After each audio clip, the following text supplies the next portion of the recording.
प्यारे बच्चों, देखते हैं एक्सरसाइज 10.3 का क्वेश्चन नंबर 12।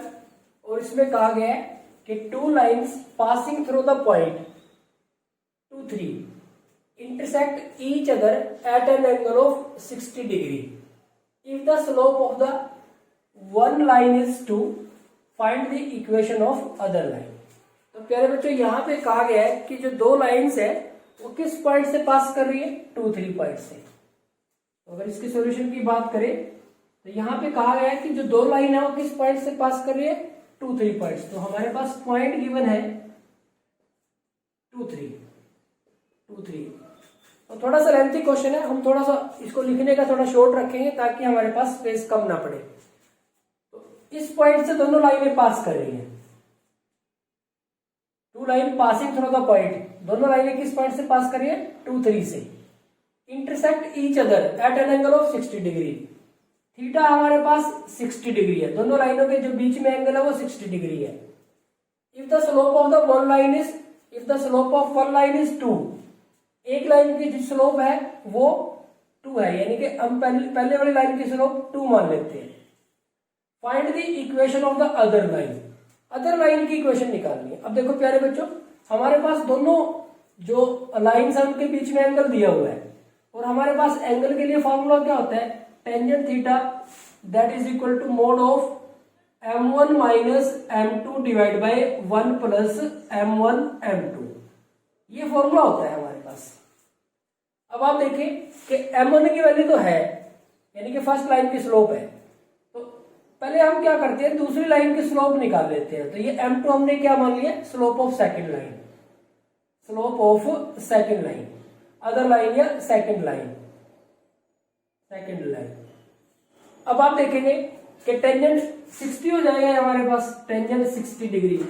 यहां पे हमारे पास है m1 की वैल्यू, m1 है हमारे पास 2 माइनस m2 निकालना है हमें, और ये 1 प्लस 2 m2। तो टेंजेंट 60 हमारे पास कितना होता है प्यारे बच्चों? ये होता है हमारे पास √3। तो इसको हम इक्वल टू √3 लिख सकते हैं। तो मोड अगर हम यहां हटा देते हैं तो ये 2 minus m2 divide by 1 plus 2 m2 that is equal two plus minus √3 हो जाएगा ये। तो एक बार तो हमें किसके लिए करना है? ये प्लस के लिए, यानी कि 2 minus m2 divide by 1 plus 2 m2। एक बार तो इसको √3 के इक्वल लिख लेते हैं, और एक बार 2 minus m2 divide by 1 plus 2 m2, एक बार इसको माइनस √3 के इक्वल रख देते हैं। तो एक बार इस टर्म को प्लस √3 के इक्वल और एक बार माइनस √3। अब यहां से m2 की वैल्यू निकालेंगे। अब m2 की वैल्यू निकालते हैं तो देखो क्रॉस मल्टीप्लाई कर लेते हैं। इसको पहले लिखेंगे तो ये माइनस में आएगा, तो पहले इसको लिख लेते हैं। तो ये हो गया √3 प्लस 2 √3 m2, और ये 2 माइनस m2।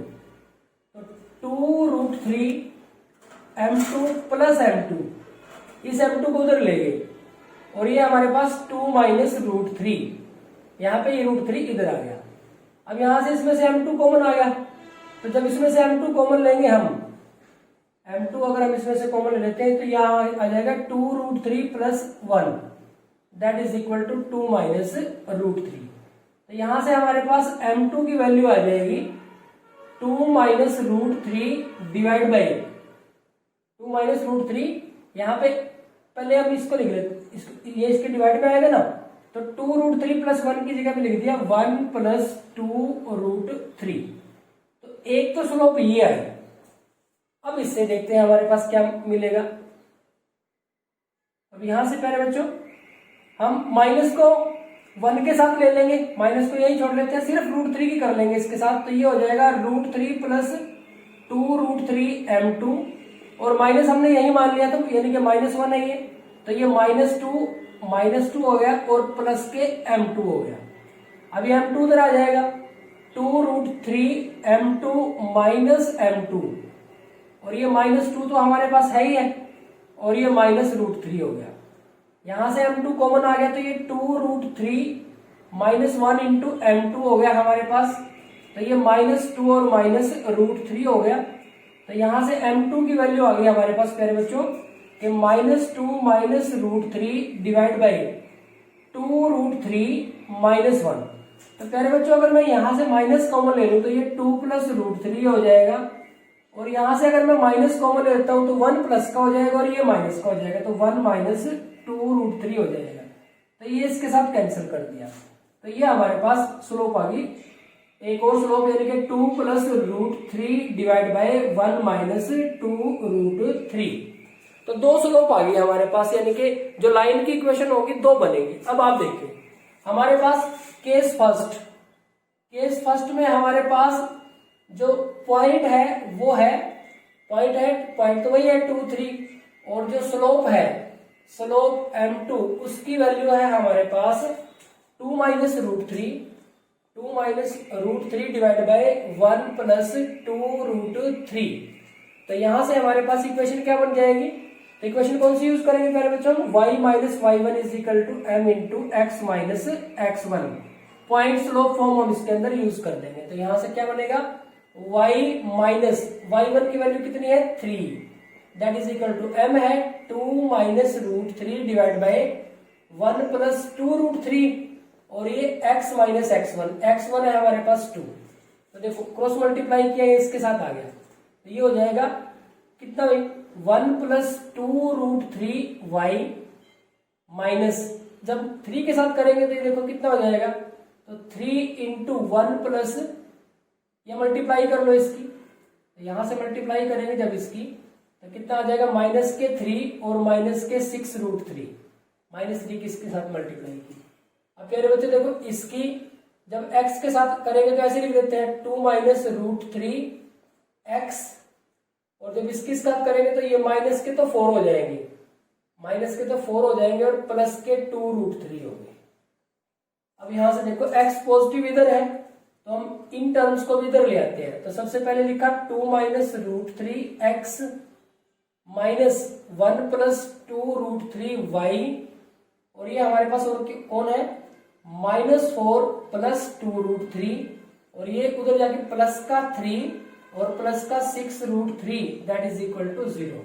तो ये आ गया 2 minus root 3 x minus 1 plus 2 root 3 y, और देखो क्या आ गया यहां से इससे, तो ये प्लस के 8 रूट 3 और ये माइनस का 1, ये कांस्टेंट पार्ट हो गया दैट इज इक्वल टू 0। तो प्यारे बच्चों एक तो हमारे पास आंसर ये आ गया, एक आंसर तो हमारे पास ये आ गया। आप चाहो तो इसको इधर लेके आ सकते हो, आप इसको इधर ही छोड़ना चाहते हो तो इधर छोड़ दो, इसको इधर लेके कांस्टेंट पार्ट को इधर लेके आना चाहते हो तो इधर ला सकते हो, एक आंसर।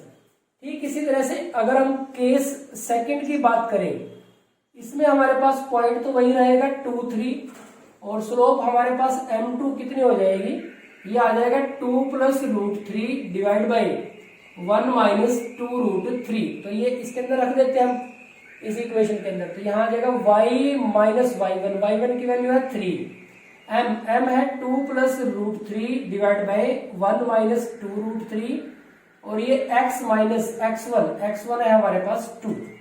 तो इसके साथ मल्टीप्लाई करेंगे तो ये 1 माइनस 2 रूट 3 और साथ में y माइनस 3, इसकी जब इसके साथ की तो -3, और ये प्लस के 6 रूट 3। अब देखो इसकी जब करेंगे इसके साथ that is equal to 2 plus root 3 x, इसके साथ तो हो गया -2 के साथ करनी है तो माइनस के 4 माइनस 2 रूट 3। यहां से इधर ही क्योंकि ये पॉजिटिव है तो इनको भी इधर ही लिख देते हैं। तो सबसे पहले हमने लिखा 2 plus root 3 x, next -4 minus 2 root 3 minus 2 root 3,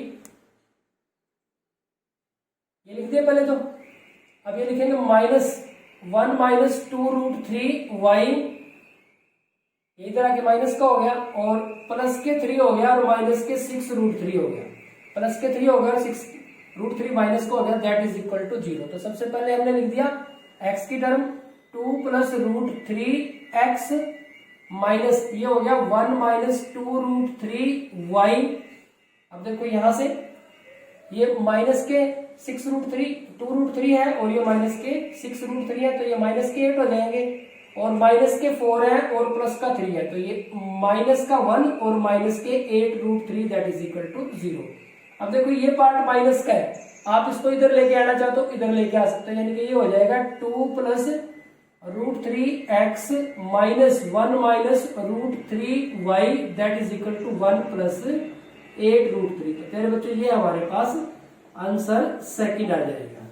तो आप इसको भी, इस वाले पार्ट को भी इधर लेके आना चाहो तो 1 क्या हो जाएगा, 1 हमारे पास प्लस का हो जाएगा और 8√3 कितना हो जाएगा, माइनस का हो जाएगा। तो तेरे बच्चों ये हो गया हमारे पास क्वेश्चन नंबर 12।